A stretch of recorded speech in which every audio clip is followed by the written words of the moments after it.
दोस्तों, एक बहुत बड़े अस्पताल के पास एक बड़ा गांव है। गांव में करीब 2 से 3 बजे दोपहर को 2 व्यक्ति पहुंचते हैं। और जो इन व्यक्तियों को जब गांव वाले देखते हैं तो गांव के एक व्यक्ति से कहते हैं कि भाई साहब, मुझे थोड़ा सा फावड़े की ज़रूरत है, मुझे फावड़ा दिला दीजिए।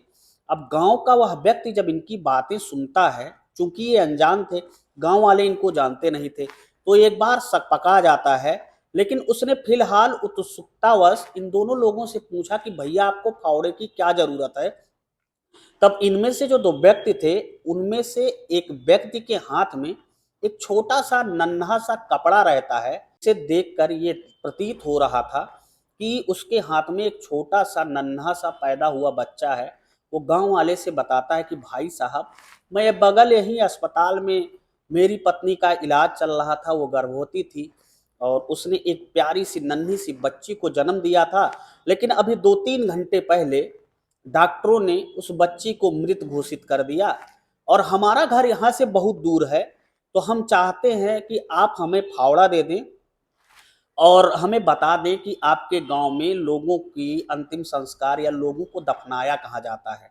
अब जब वह व्यक्ति सुनता है तो वह गांव के 1-2 लोगों को और बताता है और वहां पर धीरे धीरे 2-4 लोग इकट्ठा हो जाते हैं। गांव बहुत अच्छा था, इसलिए लोगों ने कहा कि भाई साहब, आदमी आदमी के ही काम आता है, आप बिल्कुल चिंता मत करिए। आपके ऊपर भगवान ने अगर इतनी बड़ी आपदा डाल दी है तो आप बिल्कुल परेशान मत होइए।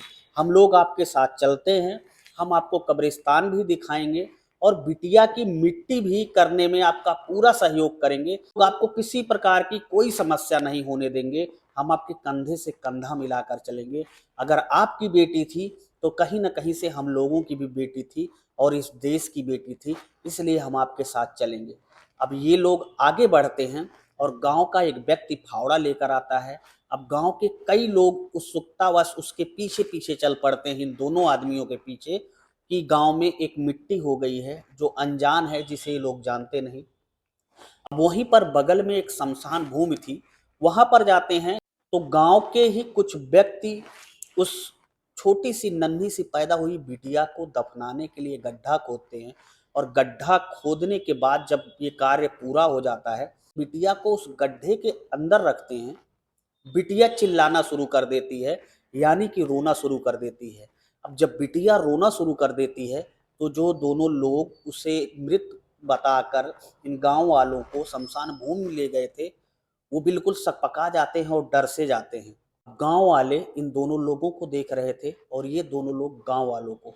अब ये दोनों लोग बीच बचाव करके किसी भी तरह से उस गांव से भागने के फिराक में थे। लेकिन गांव वाले बड़े सजग थे, वो इनको भागने नहीं देते हैं और पुलिस को कॉल कर देते हैं। और फिर पुलिस आती है तो जो कहानी निकल कर आती है वो वाकई में दिल को झकझोर देने वाली है। दोस्तों, आज की जो पूरी कहानी है, इस कहानी को मैं आपको चंद मिनट के अंदर सुनाऊंगा। बस कहानी को शुरू करने से पहले आपसे मेरा छोटा सा विनम्र अनुरोध है कि अगर अभी तक आपने चैनल को सब्सक्राइब नहीं किया है तो चैनल को सब्सक्राइब कर लेना, क्योंकि मैं ऐसी कहानियां अपने चैनल पर लाता रहता हूं। और बेल आइकन की बटन को प्रेस कर लेना, ताकि जब भी मैं ऐसी कहानियां अपने चैनल पर अपलोड करूं तो उसका नोटिफिकेशन आपको आसानी से मिल जाए। और नजदीकी थाने से पुलिस सीधा शमशान भूमि में पहुंचती है, जहां पे उस बच्ची का अंतिम संस्कार होना था। अब पुलिस वाले दोनों व्यक्तियों से उनका नाम पूछते हैं तो उनमें से दोनों व्यक्ति, एक अपना नाम दिनेश बताता है और दूसरा राजेश बताता है। जब राजेश से पुलिस पूछताछ करती है कि आखिर तुम लोगों ने ऐसा क्यों किया, तो राजेश ने उसके पीछे की जो कहानी बताई वो वाकई में काफ़ी दयनीय और काफ़ी चौंकाने वाली है। दरअसल वो बच्ची जिसको ये लोग दफनाना चाहते थे, वो कोई और नहीं, वो राजेश की पहली संतान थी, जो कि बिटिया थी। और राजेश के साथ जो दूसरा व्यक्ति दिनेश था, वो कोई और नहीं बल्कि उसका सगा साला था। दरअसल उसी गांव के बगल एक बड़ा हॉस्पिटल पड़ता है, उसी हॉस्पिटल में उसकी पत्नी का इलाज चल रहा था। दरअसल कहानी शुरू होती है, राजेश एक मध्यम वर्गीय परिवार से आता था, तो वो मोटरसाइकिल बनाने की दुकान किया करता था। अब दुकान पर ठीक ठाक कमाई उसकी हो जाती थी और गांव वालों ने कहा उसके पिताजी से कि अब आपका बेटा बड़ा हो गया है, अब उसकी शादी कर दो। पिता ने कहा ठीक है, और पिता ने बगल के ही गांव में एक लड़की देखकर राजेश की शादी उससे करवा दी। अब राजेश की दुल्हन आ चुकी थी, दोनों हंसी खुशी से अपना जीवन काट रहे थे। लेकिन कुछ दिन बाद ही राजेश को लगने लगा कि जो मैं ये गांव में रहकर मोटरसाइकिल बनाकर कमाता हूँ, इससे मेरा परिवार अच्छी तरीके से चल नहीं पाता है, और उसकी पत्नी भी कहती है कि तुम परदेश चले जाओ। तो राजेश उत्तराखंड के रुद्रप्रयाग में फैक्ट्री में काम करने चला जाता है। अब उसकी जो फैक्ट्री थी वो अच्छी थी, यानी कि उसको काम धंधा वहाँ पे उसका अच्छा लग गया था, इसलिए वो अपनी पत्नी को भी अपने साथ लेकर वहाँ पर चला जाता है। अब दोनों वहाँ पर रहने लगते हैं। कुछ दिन बाद ही राजेश की पत्नी सुनीता गर्भवती हो जाती है, और धीरे धीरे दोनों का जीवन हंसी खुशी गुजर रहा था। और उसकी पत्नी को गर्भवती हुए अब 7 महीने हो चुका था। और एक दिन राजेश तैयार होकर अपनी फैक्ट्री पर काम करने जाता है, तो उसके घर से एक फ़ोन जाता है कि तुम्हारी पत्नी की हालत बहुत ख़राब है, तुम सीधा घर आ जाओ। अब वो उस दिन फैक्ट्री से सीधा अपने घर पहुंचता है, और घर पहुंचने के बाद देखता है तो उसकी पत्नी कहती है कि उसे बहुत बेतहाशा, बहुत तेज़ी से दर्द हो रहा है, जो कि सहन करने योग्य नहीं है। फिर वो सीधा वहाँ से उसे हॉस्पिटल ले जाता है, और हॉस्पिटल वाले कहते हैं कि भैया अभी इनकी डिलीवरी करनी है, हमें 7 महीने का बच्चा है इनके पेट में, और हम इनकी डिलीवरी कर देंगे। तो राजेश कहता है नहीं, अभी आप डिलीवरी मत करिए, हमें बताइए कि खर्चा कितना लगेगा। अब चूंकि राजेश की आय जो थी वो एक लिमिट थी, ये जो हॉस्पिटल वालों ने बिल बताया उसे सुनकर, उसे देखकर राजेश के पसीने छूट जाते हैं। और राजेश फिर बरेली का रहने वाला था, उत्तर प्रदेश का, सीधा अपने गृह जनपद बरेली चला आता है, और बरेली में ही एक हॉस्पिटल में अपने पत्नी को दिखाता है। हॉस्पिटल वालों ने उसकी पत्नी को देखकर बताया कि दरअसल आपकी पत्नी को जो बीमारी है उसके अनुसार अगर वो अभी बच्चे को जन्म नहीं देती है तो आगे चलकर जैसे जैसे दिन गुजरते जाएंगे वैसे वैसे रिस्क ज़्यादा बढ़ता जाएगा, या तो आपका बच्चा बचेगा या तो आपकी पत्नी बचेगी। अब राजेश जब हॉस्पिटल वालों की ये सब बातें सुनता है तो डर सहम जाता है, हॉस्पिटल में अपनी पत्नी को भर्ती कराता है। भर्ती कराने के बाद पता लगता है कि उसी रात ऑपरेशन से उसने, उसकी पत्नी सुनीता ने एक बिटिया को जन्म दिया है। बिटिया देखने में बहुत सुंदर थी, बहुत प्यारी सी नन्ही सी कली थी, पर बिटिया बहुत ही कमज़ोर थी।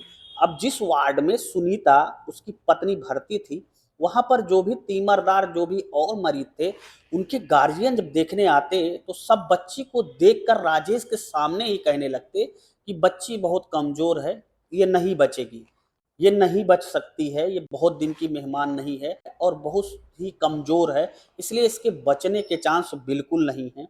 राजेश को ये बातें कई लोग उसी हॉस्पिटल में कह चुके थे। धीरे धीरे ऐसा समय आ गया जब राजेश की एक दिन की जन्मी बिटिया को ऑक्सीजन की ज़रूरत पड़ने लगी, और उसने जब हॉस्पिटल में संपर्क साधा तो हॉस्पिटल वालों ने कहा कि भाई साहब हमारे यहाँ ऑक्सीजन सिलेंडर नहीं है, बगल का एक नर्सिंग होम है, वहाँ ऑक्सीजन सिलेंडर आपको आसानी से मिल जाएगा, आप वहाँ पे चले जाइए।